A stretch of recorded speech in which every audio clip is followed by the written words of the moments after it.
ओम शांति। 3 सितंबर 2025 के ईश्वरीय महावाक्य। पहले एक नजर मुरली के मुख्य पॉइंट पर। बाबा ने कहा, सत्य पंडा बाप आया है बच्चों को सच्ची यात्रा, याद की यात्रा सिखाने। इस यात्रा का मुख्य आधार है पवित्रता और बाप की याद। तुम मैसेंजर के बच्चे हो, तुम्हारा एक ही मैसेज है, अपने को आत्मा समझो और बाप को याद करो। ब्राह्मण वही है जो कभी विकार में न जाए। विकारी बना तो शूद्र कहलाएगा। माया के तूफानों से कई गिरते हैं, इसलिए ब्राह्मणों की माला बनना मुश्किल है। और फिर बाबा ने कहा, तुम्हारी लड़ाई विकारों से है। सबसे बड़ा शत्रु है काम विकार। पुरुषार्थ करते करते अंत में कर्मातीत अवस्था प्राप्त होगी। युद्ध के मैदान में चलते चलते हार भी खाते हो, फिर भी मुख्य लक्ष्य है जीत।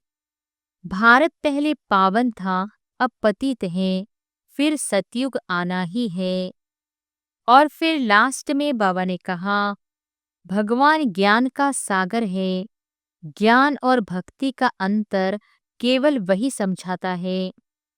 किसी से भी अधिक तर्क वितर्क में न जाकर सिर्फ पैगाम दो, बाप को याद करो तो कल्याण होगा। योग अग्नि से ही विकर्म विनाश होंगे। तुम्हारा मुख्य कार्य है सबको बाप का परिचय देना, जिससे वे आस्तिक बने। और अब सुनते हैं महावाक्यों को विस्तार से। मुरली का सार। मीठे बच्चे, सत्य पंडा आया है तुम्हें सच्ची सच्ची यात्रा सिखलाने। तुम्हारी यात्रा में मुख्य है पवित्रता। याद करो और पवित्र बनो। प्रश्न है, तुम मैसेंजर व पैगंबर के बच्चों को किस एक बात के सिवाय और किसी भी बात में आर्ग्यू नहीं करनी है? उत्तर है, तुम मैसेंजर के बच्चे सबको यही मैसेज दो कि अपने को आत्मा समझो और बाप को याद करो, तो इस योग अग्नि से तुम्हारे विकर्म विनाश होंगे। यही ओना रखो, बाकी और बातों में जाने से कोई फायदा नहीं। तुम्हें सिर्फ सभी को बाप का परिचय देना है, जिससे वह आस्तिक बने। जब रचता बाप को समझ लेंगे तो रचना को समझना सहज हो जाएगा। गीत है, हमारे तीर्थ न्यारे हैं, हम धरती के सितारे हैं। ओम शांति। मीठे मीठे रूहानी बच्चे जानते हैं कि हम सत्य तीर्थवासी हैं। सच्चा पंडा और हम उनके बच्चे जो हैं वह भी सच्चे तीर्थ पर जा रहे हैं। यह है झूठ खंड अथवा पतित खंड। अभी सचखंड व पावन खंड में जा रहे हैं। मनुष्य यात्रा पर जाते हैं ना। कोई कोई खास यात्राएं लगती हैं जहां पर कोई कभी भी जा सकते हैं। यह भी यात्रा है। इसमें जाना तब होता है जब सत्य पंडा खुद आए। वह आता है कल्प कल्प के संगम पर। इसमें न ठंडी न गर्मी की बात है, न धक्के खाने की बात है। यह तो है याद की यात्रा। उन यात्राओं में सन्यासी भी जाते हैं। सच्ची सच्ची यात्रा करने वाले जो होते हैं वह पवित्र रहते हैं। तुम्हारे में सभी यात्रा पर है। तुम ब्राह्मण हो। सच्चे सच्चे ब्रह्मा कुमार कुमारियां कौन है जो कभी भी विकार में नहीं जाते हैं? पुरुषार्थी तो जरूर है। मनसा संकल्प भल आए। मुख्य है ही विकार की बात। कोई पूछे, निर्विकारी ब्राह्मण कितने हैं आपके पास? बोलो, यह पूछने की जरूरत नहीं है। इन बातों से आपका क्या पेट भरेगा? तुम यात्री बनो। यात्रा करने वाले कितने हैं, इस पूछने से कोई फायदा नहीं है। ब्राह्मण तो कोई सच्चे भी हैं तो झूठे भी हैं। आज सच्चे हैं, कल झूठे बन जाते हैं। विकार में गया तो ब्राह्मण नहीं ठहरा, फिर शूद्र का शूद्र हो गया। आज प्रतिज्ञा करते, कल विकार में गिर असुर बन जाते हैं। अब यह बातें कहाँ तक बैठ समझाए। इनसे पेट तो नहीं भरेगा, व मुख मीठा नहीं होगा। यहाँ हम बाप को याद करते हैं और बाप की रचना के आदि मध्य अंत को जानते हैं। बाकी और बातों में कुछ रखा नहीं है। बोलो, यहाँ बाप की याद सिखाई जाती है और पवित्रता है मुख्य। जो आज पवित्र बन फिर अपवित्र बन जाते हैं तो वह ब्राह्मण ही नहीं रहा। वह हिसाब कहाँ तक बैठ तुमको सुनाएंगे। ऐसे तो बहुत गिरते होंगे माया के तूफानों में। इसलिए ब्राह्मणों की माला नहीं बन सकती है। हम तो पैगंबर के बच्चे पैगाम सुनाते हैं, मैसेंजर के बच्चे मैसेज देते हैं। अपने को आत्मा समझ और बाप को याद करो तो इस योग अग्नि से विकर्म विनाश होंगे। यह ओना रखो। बाकी प्रश्न तो ढेर के ढेर मनुष्य पूछेंगे। सिवाय एक बात के और कोई बातों में जाने से कोई फायदा ही नहीं। यहाँ तो यह जानने का है कि नास्तिक से आस्तिक, निधन के से धन के कैसे बने। जो धनी से वर्षा पाए यह पूछो। बाकी तो सब पुरुषार्थी हैं। विकार की बात में ही बहुत फेल होते हैं। बहुत दिनों के बाद स्त्री को देखते हैं तो बात मत पूछो। कोई को शराब की आदत होती है। तीर्थों पर जाएंगे तो शराब अथवा बीड़ी की जिनको आदत होगी वह उसके बिगर रह नहीं सकेंगे। छिपा कर भी पीते हैं, कर ही क्या सकते। बहुत हैं जो सच नहीं बोलते हैं, छिपाते रहते हैं। बाबा बच्चों को युक्तियां बतलाते हैं कि कैसे युक्ति से जवाब देना चाहिए। एक बाप का ही परिचय देना है जिससे मनुष्य आस्तिक बने। पहले जब तक बाप को नहीं जाना है तब तक कोई प्रश्न पूछना ही फालतू है। ऐसे बहुत आते हैं, समझते कुछ भी नहीं, सिर्फ सुनते रहते हैं, फायदा कुछ भी नहीं। बाबा को लिखते हैं 1000-2000 आए, उनसे 2-1 समझने के लिए आते रहते हैं। फलाना बड़ा आदमी आता रहता है, हम समझ जाते हैं। उनको जो परिचय मिलना चाहिए वह मिला नहीं है। पूरा परिचय मिले तो समझे यह तो ठीक कहते हैं। हम आत्माओं का बाप परमपिता परमात्मा है, वह पढ़ाते हैं। कहते हैं अपने को आत्मा समझ मुझे याद करो। यह अंतिम जन्म पवित्र बनो। जो पवित्र नहीं रहते वह ब्राह्मण नहीं शूद्र है। लड़ाई का मैदान है। झाड़ बढ़ता रहेगा और तूफान भी लगेंगे। बहुत पत्ते गिरते रहेंगे। कौन बैठ गिनती करेंगे कि सच्चे ब्राह्मण कौन है। सच्चे वह जो कभी शूद्र न बने, जरा भी दृष्टि न जाए। अंत में कर्मातीत अवस्था होती है। बड़ी ऊंची मंजिल है। मनसा में भी न आए वह अवस्था अंत में होनी है। इस समय एक की भी ऐसी अवस्था नहीं है। इस समय सब पुरुषार्थी है।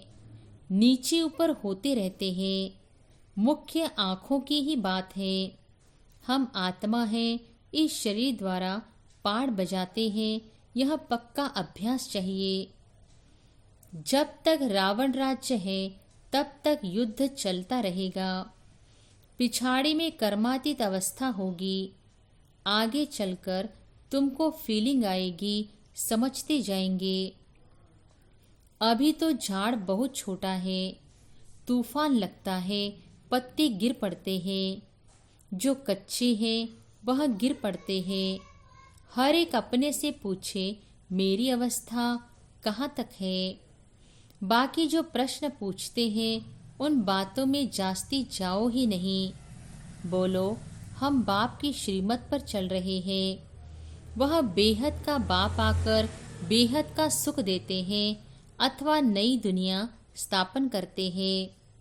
वहाँ सुख ही होता है। जहाँ मनुष्य रहते हैं उसको ही दुनिया कहा जाता है। निराकारी वर्ल्ड में आत्माएं हैं। यह किसकी बुद्धि में नहीं है कि आत्मा कैसे बिंदी है। यह भी पहले कोई को नहीं समझाना है।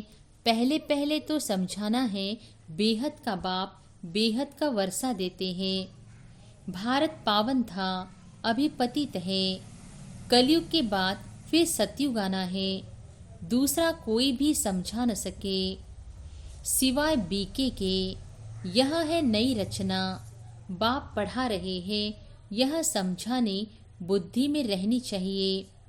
कोई डिफिकल्ट बात नहीं है, परंतु माया भुला देती है, विकर्म करा देती है। आधा कल्प से विकर्म करने की आदत पड़ी हुई है। वह सब आसुरी आदतें मिटानी है। बाबा खुद कहते हैं सब पुरुषार्थी है। कर्मातीत अवस्था को पाने में बहुत टाइम लगता है। ब्राह्मण कभी विकार में नहीं जाते। युद्ध के मैदान में चलते चलते हार खा लेते हैं। इन प्रश्नों से कोई फायदा नहीं। पहले अपने बाप को याद करो।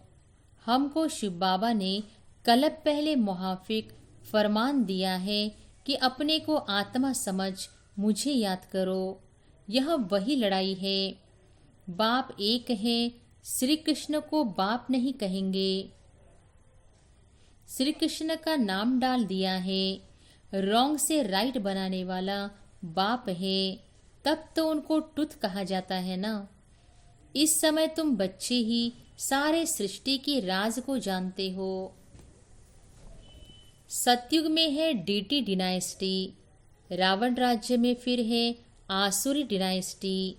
संगम युग क्लियर कर दिखाना है। यह है पुरुषोत्तम संगम युग। उस तरफ देवताएं, इस तरफ असुर। बाकी उन्हों की लड़ाई हुई नहीं है। लड़ाई तुम ब्राह्मणों की है विकारों से। इनको भी लड़ाई नहीं कहेंगे। सबसे बड़ा है काम विकार। यह महाशत्रु है। इन पर जीत पाने से ही तुम जगज्जीत बनेंगे। इस विष पर ही अबलाएं मार खाती है। अनेक प्रकार के विघ्न पड़ते हैं। मूल बात है पवित्रता की। पुरुषार्थ करते करते तूफान आते आते तुम्हारी जीत हो जाएगी। माया थक जाएगी। कुश्ती में पहलवान जो होते हैं वह झट सामना कर लेते हैं। उन्हों का धंधा ही है अच्छी रीति लड़कर जीत पाना।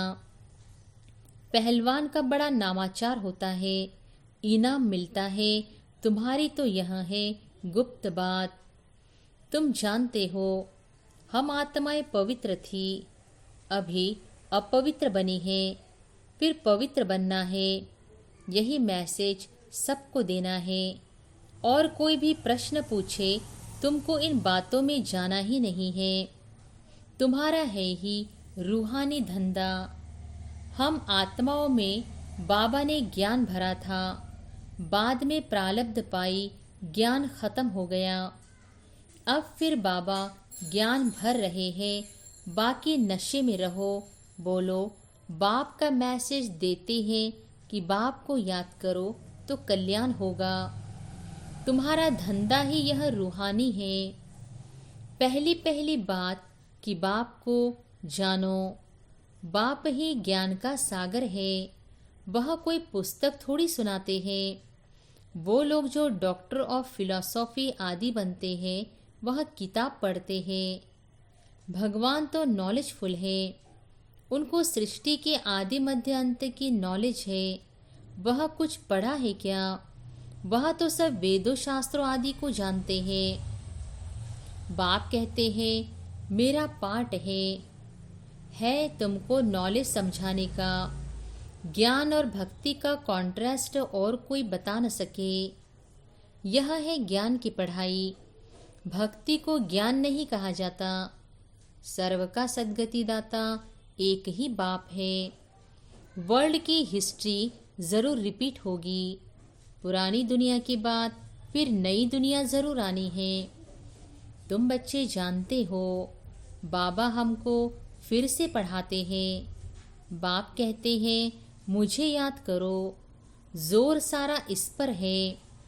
बाबा जानते हैं बहुत अच्छे अच्छे नामी ग्रामी बच्चे इस याद की यात्रा में बहुत कमज़ोर है, और जो नामी ग्रामी नहीं, बांधिलियाँ है, गरीब है, वह याद की यात्रा में बहुत रहते हैं। हर एक अपने दिल से पूछे मैं बाप को कितना समय याद करता हूँ। बाबा कहते हैं बच्चे जितना हो सके तुम मुझे याद करो। अंदर में बहुत हर्षित रहो। भगवान पढ़ाते हैं तो कितनी खुशी होनी चाहिए। बाप कहते हैं तुम पवित्र आत्मा थे, फिर शरीर धारण कर पाड़ बजाते बजाते पतित बने हो। अब फिर पवित्र बनना है, फिर वही दैवी पाड़ बजाना है। तुम दैवी धर्म के हो ना। तुमने ही 84 का चक्र लगाया है। सब सूर्यवंशी भी 84 जन्म थोड़ी लेते हैं, पीछे आते रहते हैं ना। नहीं तो फट से सभी आ जाए। सवेरे उठकर बुद्धि से कोई काम ले तो समझ सकते हैं। बच्चों को ही विचार सागर मंथन करना है। शिव बाबा तो नहीं करते हैं। वह तो कहते हैं ड्रामा अनुसार जो कुछ सुनाता हूँ ऐसे ही समझो। कल्प पहले मुहाफिक जो समझाया था वही समझाया। मंथन तुम करते हो, तुमको ही समझाना है, ज्ञान देना है। यह ब्रह्मा भी मंथन करते हैं। बीके को मंथन करना है, शिव बाबा को नहीं। मूल बात कोई से भी जास्ती टॉक नहीं करनी है। आर्ग्यू शास्त्रवादी आपस में बहुत करते हैं। तुमको आर्ग्यू वाद विवाद नहीं करना है। तुमको सिर्फ पैगाम देना है। पहले सिर्फ मुख्य एक बात पर समझाओ और लिखाओ। पहले पहले यह सबक पाठ रखो कि यह कौन पढ़ाते हैं, सो लिखो। यह बात तुम पिछाड़ी में ले जाते हो, इसलिए संशय पड़ता रहता है। निश्चय बुद्धि न होने कारण समझते नहीं है, सिर्फ कह देते बात ठीक है। पहले पहले मुख्य बात ही यह है, रचता बाप को समझो, फिर रचना का राज समझना। मुख्य बात गीता का भगवान कौन। तुम्हारी विजय भी इनमें होनी है। पहले पहले कौन सा धर्म स्थापन हुआ। पुरानी दुनिया को नई दुनिया कौन बनाते हैं। बाप ही आत्माओं को नया ज्ञान सुनाते हैं, जिससे नई दुनिया स्थापन होती है।